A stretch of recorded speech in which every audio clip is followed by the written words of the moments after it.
Example 5 देखिए, show that the relation R in the set Z.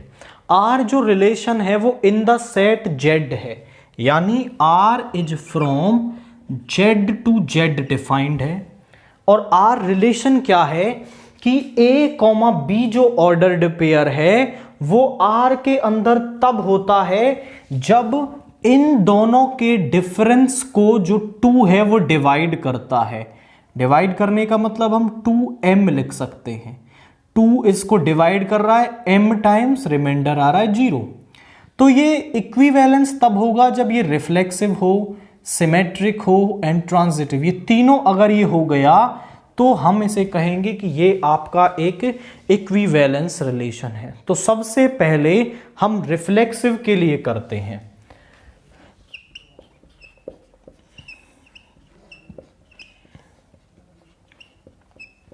Late a belongs to z। a आपका एक integer है, तो अगर a है, अगर यहां a कॉमा a टाइप के एलिमेंट इसमें आ गए तो ये रिफ्लेक्सिव हो जाएगा। और a कॉमा a इसमें कब आएगा? जब a माइनस a जो है वो 2 से डिवाइड हो जाए। तो आप कहेंगे a minus a is equal to 0 which is divisible by 2। जो आपका 2 से डिविजिबल है, विच इज डिविजिबल बाई 2। तो यहां पर अगर a माइनस a 2 से डिविजिबल है तो आप कहोगे a comma a belongs to r, so r is reflexive. तो जो r है हमारा वो क्या है? वो रिफ्लेक्सिव है।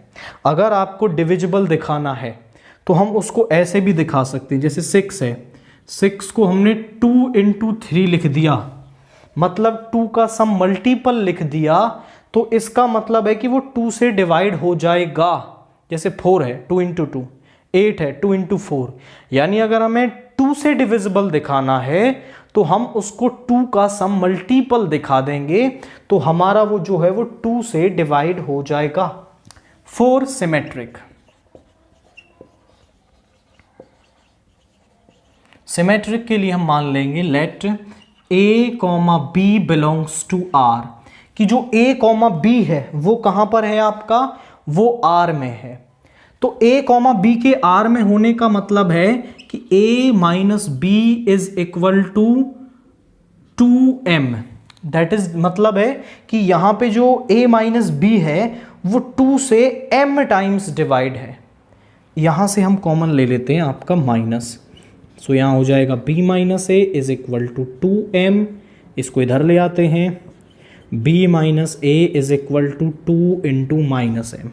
मतलब क्या है कि जो b माइनस a है वो 2 से डिवाइड हो जाएगा माइनस m टाइम। यानी कि अगर ये a माइनस बी 2 से 4 टाइम्स डिवाइड हो रहा था तो b माइनस a जो है वो माइनस 4 टाइम्स डिवाइड हो जाएगा। डिवाइड तो हो रहा है, डिविजिबल तो है, तो मतलब यहां पे आप कहोगे कि b comma a belongs to r, so r is symmetric. तो जो r है वो क्या हो गया? सिमेट्रिक हो गया। नाउ फॉर ट्रांजिटिव करते हैं। ट्रांजिटिव के लिए हम बोल रहे हैं let a comma b belongs to r and b comma c belongs to r। तो a कॉमा b के r में होने का मतलब है a minus b is divisible by 2 and b minus c is divisible by 2। दोनों को add कर देते हैं, तो a minus b plus b minus c 2m plus 2n। तो यहां से आया a minus c 2 into M plus n. यानी a माइनस सी को हम लिख पा रहे हैं 2 इंटू में सम इंटीजर। तो जो a माइनस सी है वो भी आपका 2 से डिवाइड हो गया m प्लस n टाइम्स। तो आप लिखोगे which implies a comma c belongs to r, so r is transitive. r क्या हो गया? ट्रांजिटिव हो गया, सो r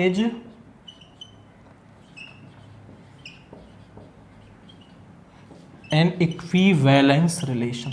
तो जो R है हमारा वो एक इक्विवेलेंस रिलेशन यहाँ पर होगा। अब इसी क्वेश्चन में वो इक्विवेलेंस क्लास भी आपसे पूछ लेता है। तो इक्विवेलेंस क्लास को हमने इंट्रोडक्शन में पढ़ा था, उसको हम कैसे निकालेंगे ज़रा समझिए। जैसे हमारे पास है यहाँ पर ए सेट ऑफ इंटीजर्स 0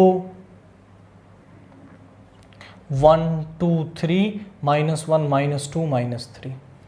पहला एलिमेंट भी यहीं से लेना है और दूसरा एलिमेंट भी आपको यहीं से लेना है। अगर मैं R को यहाँ थोड़ा सा बनाता हूँ, जैसे 0, 0 0 माइनस 0 इज 0, 2 से डिवाइड हो जाता है तो 0, 0 आ जाएगा। 0, 1 यानी 0 -1 होता है -1, तो यहाँ पर ये आपका इसके अंदर नहीं आएगा because -1 is not divisible by 2। 0, 2 यहाँ पर आ जाएगा, तो यहाँ पे 0, 2 आएगा, 0, 4 आएगा। सिमिलरली अब क्योंकि ये इक्विवेलेंस रिलेशन है तो इनका रिवर्स भी यहाँ पर होगा, तो 2, 0 4, 0 6, 0 सभी यहाँ पर होंगे। जब आप 1 को लोगे तो 1, 0 यहाँ पर नहीं आएगा, 1, 1 यहाँ आएगा, 1, 3 यहाँ आएगा, 1, 5, 1, 7 और इनका रिवर्स भी यहाँ पर होगा। ये थोड़ा आपको माइंड में क्लियर है क्योंकि ये एक इक्विवेलेंस रिलेशन है, तो इस तरीके से होगा। जब हम इक्विवेलेंस क्लास की बात करते हैं तो इक्विवेलेंस क्लास फॉर ए का मतलब है कि वहाँ x एलिमेंट होते हैं such that x belongs to the set A such that x, A belongs to R। अब हम इक्विवेलेंस क्लास ऑफ मान लो 0 निकाल रहे हैं, तो यहाँ पे आएगा x element such that x belongs to 0 z, x, 0 belongs to R। अब आप उन ऑर्डर्ड पेयर्स को ढूंढ लो जहां पर 0 सेकंड पोजीशन पर प्रेजेंट है, वो ये हैं सारे। तो यहां पे जो फर्स्ट पोजीशन वाले एलिमेंट हैं उनको मिला करके एक सेट बना दो। तो 0 है, 2 है, 4 है, 6 है, 8 है एंड सो ऑन, आपके पास ऐसे इंटीजर्स इसमें आ जाएंगे। तो इक्विवेलेंस क्लास ऑफ 0 आप निकालोगे तो वो आएगी x such that x belongs to z, x, 0 belongs to R। और जब आप उसे निकाल रहे हो तो वो आपके पास आ रही है 0, 2, 4, 6 सो ऑन। एंड जब 1 के लिए करोगे तो 1 के लिए क्या होगा, 1 के लिए होगा उसमें x एलिमेंट होंगे such that x, 1 belongs to R। तो यहाँ जिन पोजीशंस पे 1 सेकेंड पोजीशन पर है वहाँ से एलिमेंट्स देखकर लिख दो 1, 3, 5, 7। तो ये 2 सेट हमारे पास यहाँ पे आ रहे हैं अगर आप इसके लिए इक्विवेलेंस क्लास निकाल रहे हो। तो आप समझो कि यहाँ पर तो सारे जो हैं वो क्या हैं, इवन नंबर सारे हैं, यानी इवन किसी ऑड से रिलेशन नहीं रखेगा, और यहाँ पर जो है वो सारे ऑड नंबर्स आ रहे हैं। तो अगर आप इसे लिखोगे कि इक्विवेलेंस क्लास ऑफ 0 तो वो है आपकी सम 2R such that R belongs to Z, और इक्विवेलेंस क्लास ऑफ 1 लिखोगे तो वो है 2R + 1 such that R belongs to Z। ये सारे इवन नंबर और ये सारे आपके क्या हैं, ऑड नंबर्स यहाँ पर हैं। तो इस तरीके से आप इसकी इक्विवेलेंस क्लास ऑफ 0, अब इसको आप इक्विवेलेंस क्लास ऑफ 2, 4, 6 सभी कहेंगे। अब अगर जनरली ये सेट छोटा होता है तो आप इसे थोड़ा जल्दी से नोटिस कर पाते हैं, बट अगर यहाँ सेट ऑफ इंटीजर्स है जो कि एक इनफाइनाइट सेट है तो वहाँ थोड़ा आपको टेक्निकली सोचना पड़ेगा और तब आप इसकी इक्विवेलेंस क्लास निकाल पाएंगे।